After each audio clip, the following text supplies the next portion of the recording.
చిత్తూరు జిల్లా రొంపిచెర్లలో ఏర్పాటు చేసిన బహిరంగ సభలో ముఖ్యమంత్రి చంద్రబాబు నాయుడు మాట్లాడుతున్నారు. ప్రత్యక్ష ప్రసారం ద్వారా చూద్దాం.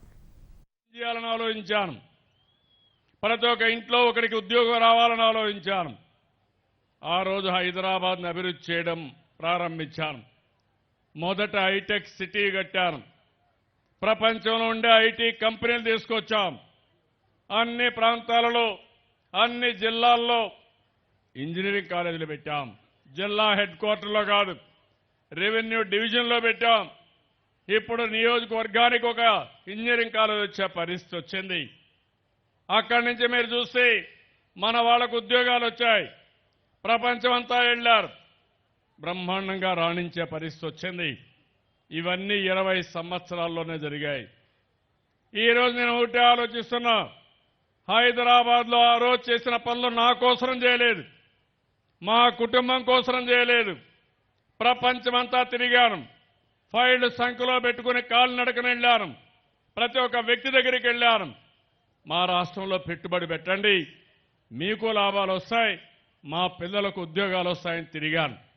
దానివల్ల బాగుపడింది మన రాష్ట్రంలో ఉండే తెలుగు జాతి. ఆ రోజు కంబైన్డ్ ఆంధ్రప్రదేశ్లో ఉండే మన పిల్లలు బాగుపడ్డారు. ఈరోజు అమరావతి కడుతున్నారు. ఇది ఒక సంక్షోభం, ఒక కష్టమైన పని. నా దగ్గర డబ్బులు లేవు, కానీ నేను ఒక పిలిపిచ్చాను. అది ల్యాండ్ పూలింగ్లో భూమి ఇమ్మంటే అతి సారవంతమైన భూమి, కృష్ణా డెల్టాలో ఉండే భూమి, దగ్గర దగ్గర 33,000 ఎకరాలు, 40,000 కోట్ల రూపాయలు విలువ చేసే ఆస్తిని ఈ ప్రభుత్వానికి ఇచ్చారంటే ఆ రైతుల్ని మీరు కూడా అభినందించాల్సిన అవసరం ఉంది. అలాంటి స్ఫూర్తిదాయకంగా ముందుకు పోయారు. ఇదొక స్ఫూర్తి. మీరు ఒక విషయం గుర్తుపెట్టుకోవాలి, ఏ రైతుకు ఎక్కడా అన్యాయం కాకుండా చూస్తున్నాను. అదే సమయంలో అభివృద్ధికి అడ్డం పడకుండా ఒక ప్రాజెక్ట్ వచ్చినా, ఒక ఇండస్ట్రీ వచ్చినా, ఒక రోడ్డు వచ్చినా సహకరించాలి.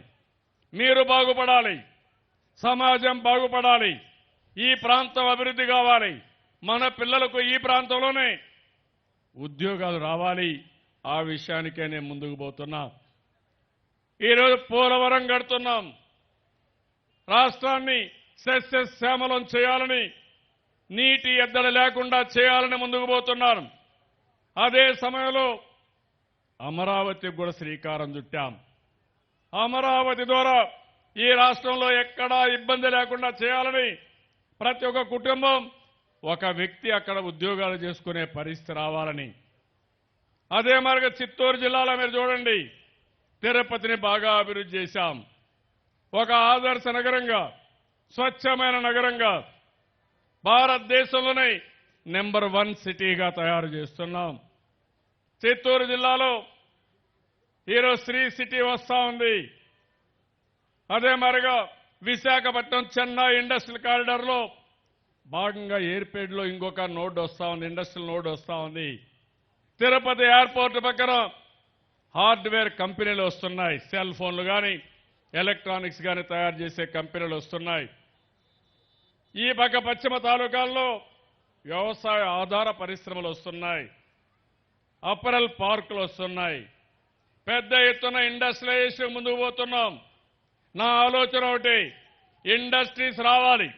మన పిల్లలకు బెంగళూరుకో, చెన్నైకో, అమెరికాకు పోయే పని లేకుండా ఇక్కడే ఉద్యోగ అవకాశాలు కల్పించాలనేది నా ఆలోచన. దానికి అనుగుణంగా నేను ముందుకు పోతున్నాం. ఆ విషయం కూడా మీరు గుర్తుపెట్టుకోవాల్సిన అవసరం ఉంది. ఇంకో పక్క మీరు చూస్తే మన జిల్లాలో మనం చూసినప్పుడు చాలా వరకు పనులన్నీ కూడా ఇంత మునిపే చాలా మంది మిత్రులు చెప్పారు. అదే మరిగా పంచాయతీరాజ్ శాఖ మంత్రి కూడా చెప్పారు, రాబోయే 1 సంవత్సరంలో అన్ని గ్రామాల్లో సిమెంట్ రోడ్లు వేస్తామని. గ్రామాల్లో సిమెంట్ రోడ్లు వస్తున్నాయి. చెత్త చెదారం ఉంటే వర్మీ కాంపోస్ట్గా అదే గ్రామాల్లో డాక్రా సంఘాలు తయారు చేస్తున్నారు. ఇంకో పక్క స్ట్రీట్ లైట్స్ వస్తున్నాయి. అన్ని ఇన్ఫ్రాస్ట్రక్చర్ అంతా కూడా కంప్లీట్ చేసే పరిస్థితి వస్తూ ఉంది. గ్రామాలన్నీ జీరో వేస్ట్ గ్రామాలుగా తయారు చేస్తున్నాం. అంటే ఏ గ్రామం కూడా ఒకప్పుడు మీరు చూస్తే టౌన్కి కానీ గ్రామానికి పోతే మనకు స్వాగతం పలికేది రోడ్డు మీద చెత్త, అందులో కూడా చూస్తే చాలా భయంకరమైన వాసన. అలాంటివన్నీ పోవడం కోసం ఈరోజు వేస్ట్ ఎనర్జీ ప్లాంట్లు పెట్టాం. ఇంకో పక్క జీరో వేస్ట్ మేనేజ్మెంట్ కింద పంచాయతీలన్నీ తయారు చేస్తున్నాం. ఇంకో పక్క మీరు చూస్తే ఈరోజు కలెక్టర్ గారు ఒక మెసేజ్ ఇచ్చారు. ఇది సాధించాలంటే ప్రతి వారం ప్రతి ఒక్క పంచాయతీ 2 పంట కుంటలు తవ్వాలి. ఇంకో పక్క ఒక టాయిలెట్ కట్టాలి. ఇంకో పక్క వర్మీ కాంపోస్ట్ కూడా తయారు చేసుకోవాల్సిన అవసరం ఉంది. అంటే వారానికి 2 పంట కుంటలు, 2 ఏవైతే టాయిలెట్స్ ఉన్నాయో ఆత్మగౌరవ కింద కట్టడం, ఒక వర్మీ కాంపోస్ట్ చేస్తే తప్పకుండా మనం అనుకున్న టార్గెట్ మనం రీచ్ అవుతాం. నేను ఈ సందర్భంగా మిమ్మల్ని అందరినీ మంచి ఎండలో బాధ పెట్టానంటే దానికి కారణం మీలో కూడా ఒక తపన రావాలి, ఆలోచన రావాలి. కష్టపడితే తప్ప మనం సుఖపడం, మనం సుఖపడితే తప్ప భావితరాలు కూడా సుఖపడవు. మీరంతా కష్టపడ్డారు, నాకంటే ముందున్నోళ్ళు ఇంకా ఎక్కువ కష్టపడ్డారు. ఈరోజు కనీస అవసరాలు వచ్చాయి. నేను ఎమ్మెల్యే అయిన మొదటి రోజుల్లో చూస్తే ఏ గ్రామానికి రోడ్డు ఉండేది కాదు, కార్లు కూడా ఉండేటివి కాదు. ఈరోజు గ్రామాల్లో కార్లు వచ్చాయి, భవిష్యత్తులో ఇంకా కార్లు పెరుగుతాయి. అంటే దీన్ని బట్టి చూడాల్సింది అభివృద్ధి జరుగుతుంది కాబట్టి, ఆదాయాలు పెరుగుతున్నాయి కాబట్టి వసతులు కూడా పెంచుకునే అవకాశం వస్తూ ఉంది.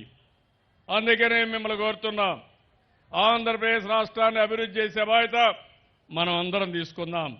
ఇక్కడికి వచ్చినప్పుడు చల్లా బాబు అయితే ఒక 2-3 విషయాలు అడిగారు. ఇక్కడ చెరువులన్నీ ఉన్నాయి, ఈ చెరువులన్నీ కూడా కలిపితే బ్రహ్మాండమైన భవిష్యత్తు ఉంటుంది. ఈ చెరువులు కలపడానికి ఒక ప్రాజెక్ట్ ఇమ్మన్నారు. దీనికి 4 కోట్లు రఫ్గా అవుతున్నారు. కలెక్టర్ గారికి ఆదేశాలు ఇస్తున్నా, ఇది ఇక్కడికిక్కడే శాంక్షన్ చేసి ముందుకు పోతాం. ఇంకో పక్క ఈరోజు మీరు చూస్తే బీటీ రోడ్డు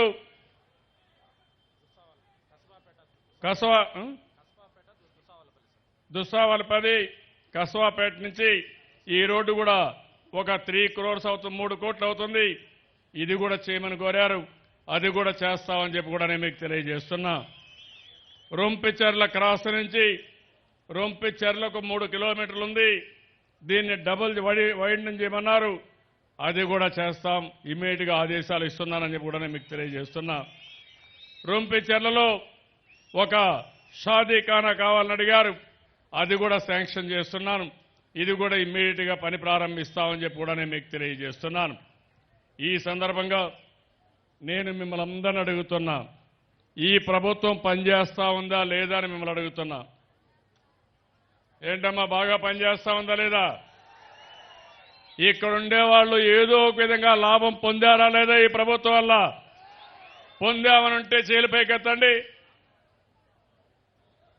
ఏదో ఒక విధంగా లాభం పొందారు, అదే నేను ఆలోచిస్తున్నా.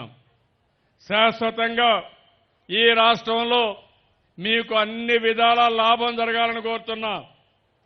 ప్రతిపక్షాలను చూస్తున్నారు, విభజన హేతుబద్ధత లేదు, దానికి కారణం కాంగ్రెస్ పార్టీ. అదే సమయంలో మీరు చూస్తే ఎవరైతే అంతవరకు విభజన చేసిన విధానాన్ని వ్యతిరేకించినటువంటి వైఎస్ఆర్ కాంగ్రెస్ నాయకులు బెయిల్ కోసం లాలూచీపడ్డారు. లాలూచీపడి ఇద్దరు కూడా కుట్రబన్ని ఆ రోజు మనకు మోసం చేసే పరిస్థితి వచ్చింది. చాలాసార్లు నేను చెప్పాను, అన్యాయం జరిగింది, మీటింగులు పెట్టి చెప్పాను, కుట్ర రాజకీయాలు జరిగాయి, దుర్మార్గం జరిగింది. అటు తెలంగాణ ఇటు ఆంధ్రప్రదేశ్లో కాంగ్రెస్ పార్టీ లాలూచి రాజకీయాలు చేశారు. ఆ విషయం మీరు గుర్తుపెట్టుకోవాల్సిన అవసరం ఉంది.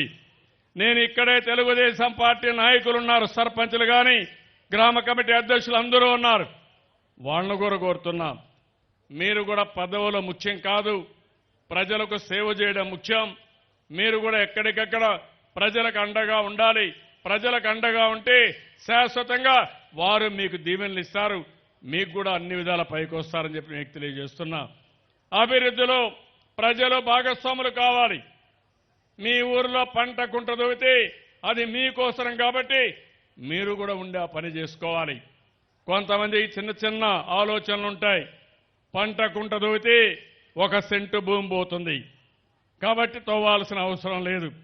అసలు కుంట భూమికి ఆశపడి అసలు 1 ఎకరాలో నీళ్లు లేకుండా చేసుకుంటున్నాం. మీలో కూడా ఒక ఆలోచన రావాలి. అభివృద్ధి కార్యక్రమాలకు సహకరించాలి. మీ ఊరిలో సిమెంట్ రోడ్ వేస్తున్నాం. ఆ సిమెంట్ రోడ్లో మీరే నడుస్తారు. మీ ఊరిలో మురికి కాలువ కడతాం. ఆ మురికి కాలువ వల్ల మీరే ఆరోగ్యంగా ఉంటారు. మీ ఊరిలో చెత్త చెదారం కలెక్ట్ చేసి వర్మీ కాంపోస్ట్గా కన్వర్ట్ చేస్తాం. దానివల్ల మీ ఆరోగ్యం బాగుపడుతుంది. మీ చెత్తని ఎరువుగా మార్చి వ్యవసాయానికి వేస్తే భూమిలో కూడా మంచి పంట వస్తుంది. ఇలాంటి కార్యక్రమాలకు మీరు సహకరిస్తే అనుకున్న పని సుజావుగా అవుతుంది.